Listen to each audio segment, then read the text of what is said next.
Bonjour, bienvenue dans la capsule homéostasie qui va se dérouler en deux morceaux. Donc, sans plus tarder, ok, vous savez probablement pas ce que ça veut dire le terme homéostasie, mais on va venir à ça. Mais juste avant, si on regarde sur l'image que j'ai mis ici en guise d'introduction, donc on voit un beau petit bonhomme qui court dans le désert, il fait 45 degrés et le gars court pour 2 heures. D'après vous, qu'est-ce qui va arriver avec sa température corporelle? Donc, répondez à la question. Eh bien, évidemment, vous avez bien répondu, sa température corporelle devrait rester constante autour de 37 degrés. Donc, la température corporelle chez l'humain, on le sait, ça se maintient toujours autour de 37 degrés, malgré qu'on soit dans un environnement qui est un petit peu plus froid ou un petit peu plus chaud. Et l'homéostasie, c'est ça qui va permettre le maintien de la température corporelle chez l'humain et on verra toutes sortes d'autres choses. Donc, les objectifs liés aux capsules homéostasie, c'est d'être capable, à la fin de tout ça, d'expliquer l'importance de l'homéostasie et de ses composantes de base. Donc, on va voir dans le fond qu'il y a plusieurs éléments qui vont être inclus dans une réaction d'homéostasie. Et deuxième chose, ça va être d'expliquer les mécanismes de rétro-inhibition et de rétroactivation, qui sont un peu les deux façons que l'homéostasie peut se faire à l'intérieur de notre corps.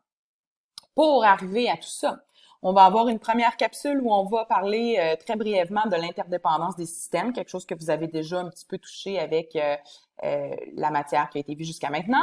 On va faire une petite définition de c'est quoi le milieu interne, donc c'est quoi l'intérieur de notre organisme, le milieu interne.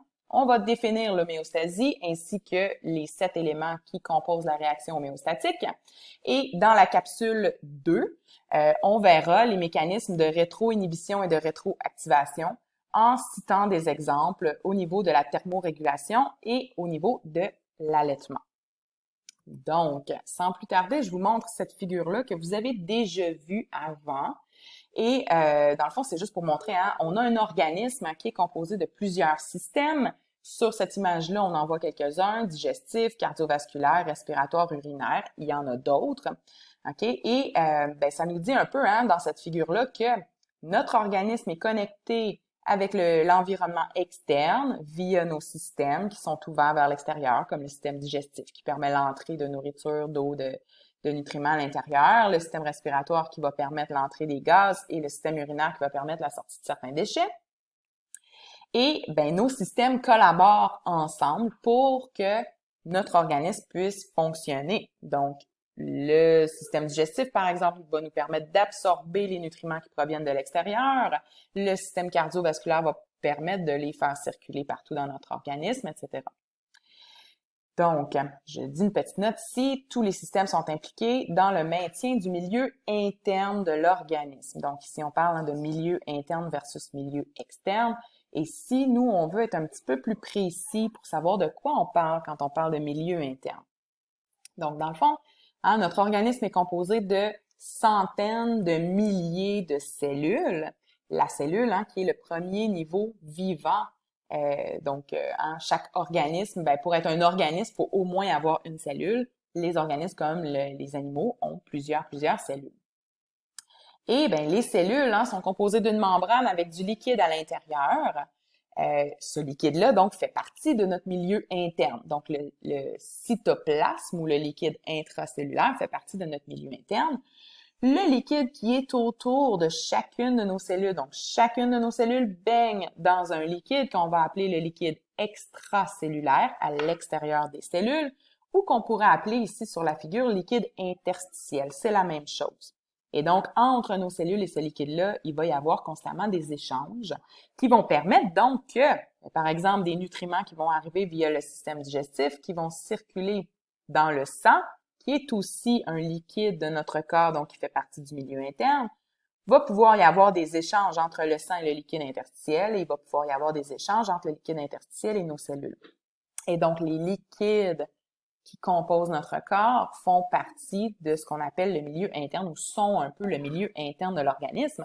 Et nos systèmes, sont tous impliqués ensemble pour travailler à maintenir ce milieu interne-là, tous ces liquides-là, dans des paramètres qui sont quand même assez bien définis et dont on va discuter dans les prochaines diapos. Donc maintenant, une définition un petit peu plus claire, nette et précise de qu'est-ce que c'est l'homéostasie. OK? Donc, on parle du milieu interne, on parle de certains paramètres. On a nommé, par exemple, la température corporelle au début de la présentation, donc qui serait un des paramètres de notre milieu interne. Donc, l'homéostasie, c'est quoi? C'est la capacité de mon organisme, grâce à tous ces systèmes qui travaillent ensemble, de maintenir une stabilité relative du milieu interne.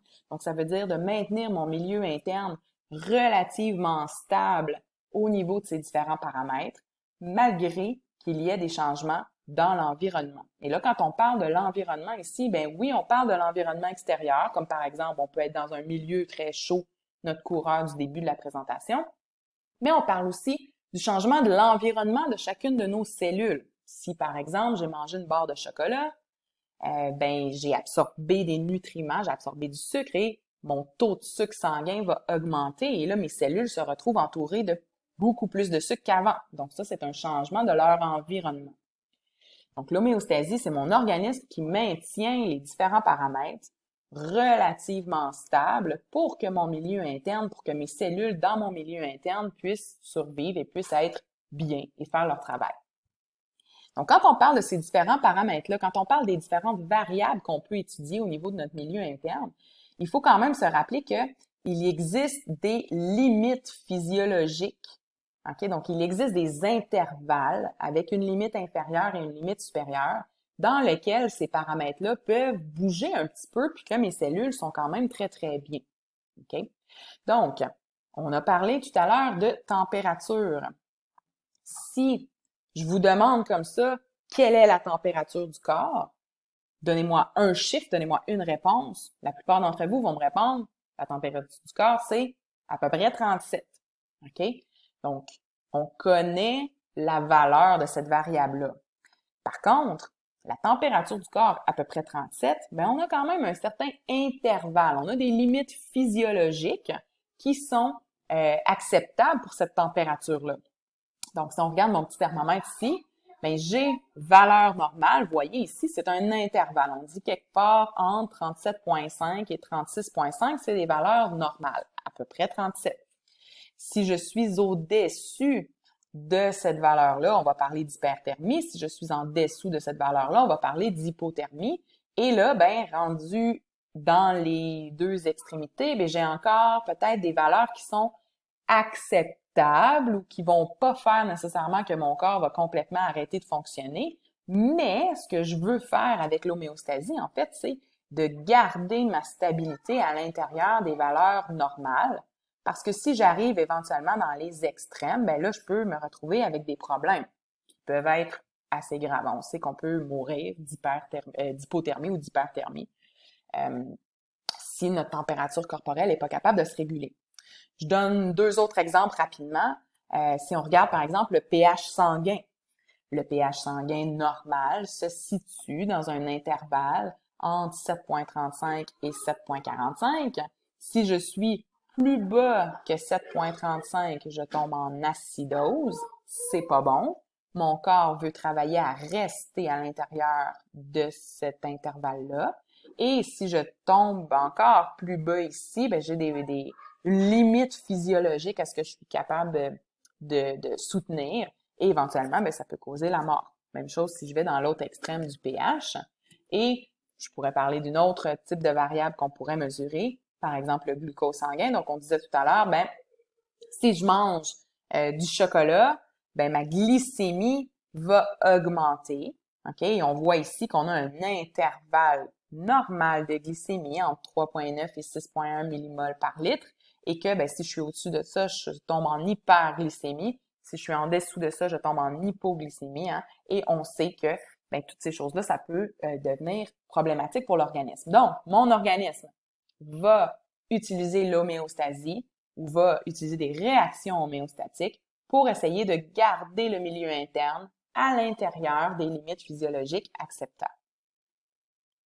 Donc maintenant, on va regarder une réaction homéostatique et ses différentes composantes. Donc quand on regarde qu'est-ce qui se passe lors d'une réaction d'homéostasie, On peut un peu décortiquer le mécanisme ou les choses qui se passent en 7 éléments, OK, qu'on vous présente dans cette figure-là qui vient de votre manuel.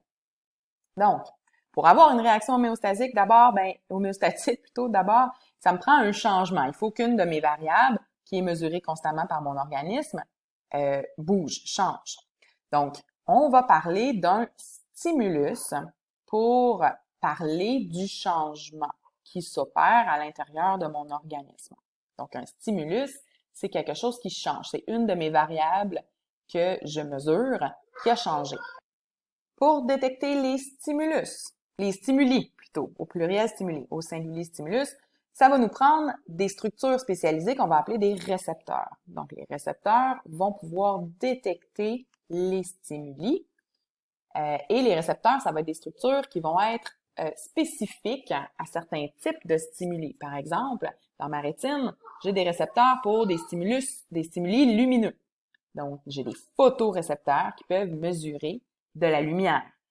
Et il va en exister un paquet d'autres. Donc, j'ai des récepteurs, ma deuxième composante, il y a eu un changement et j'ai un récepteur qui a détecté ce changement-là.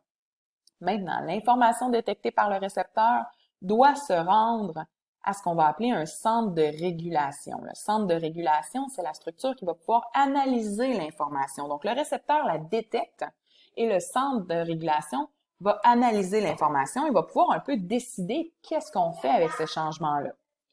Donc, pour faire la communication entre le récepteur et le centre de régulation, on va avoir notre troisième composante qui va être ici, qu'on appelle la voie afférente. Le terme afférent, ça veut dire qui entre ou qui arrive vers.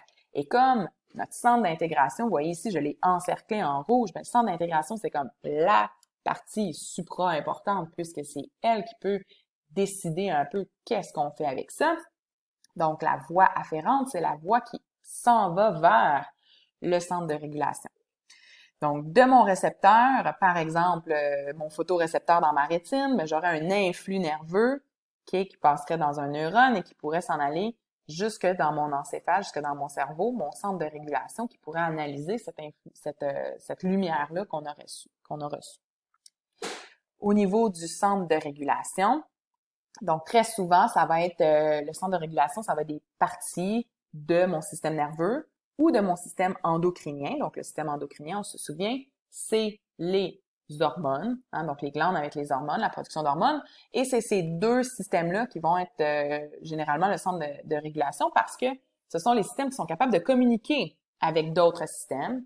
Le système nerveux via des influx nerveux qui vont donc se faire de façon très rapide. Le système endocrinien via les hormones, donc des messagers chimiques qui vont voyager dans le sang, qui vont pouvoir atteindre toutes les cellules. Ça va se faire des réponses un petit peu plus lentes si on compare les deux, un avec l'autre. Donc, mon centre de régulation analyse l'information reçue. C'était quoi le stimulus? Qu'est-ce qu'on fait avec ça? Et va prendre un peu une décision, va envoyer une commande, va envoyer un ordre de faire une action via ce qu'on va appeler une voie efférente, donc une voie qui sort de mon centre d'intégration et qui s'en va vers des organes ou des cellules qui vont pouvoir faire une action. Donc, des organes ou des cellules qui vont pouvoir faire une action, on va appeler ça des effecteurs. Ce sont ceux qui vont recevoir l'ordre qui va leur dire quoi faire en fonction du stimulus qui a été observé ou qui a été mesuré. Et ces cellules et ces organes qui vont faire une action, ça va produire une réponse, ça va faire un effet, OK? Et cet effet-là, il va servir à essayer de régler, si on veut, la situation qu'on avait mesurée au niveau de la stimulation. Donc, cet élément de la réaction homéostatique, stimulus, récepteur, voie afférente, centre de régulation, voie efférente, effecteur et réponse, effet, produit. Répondez maintenant à l'exercice.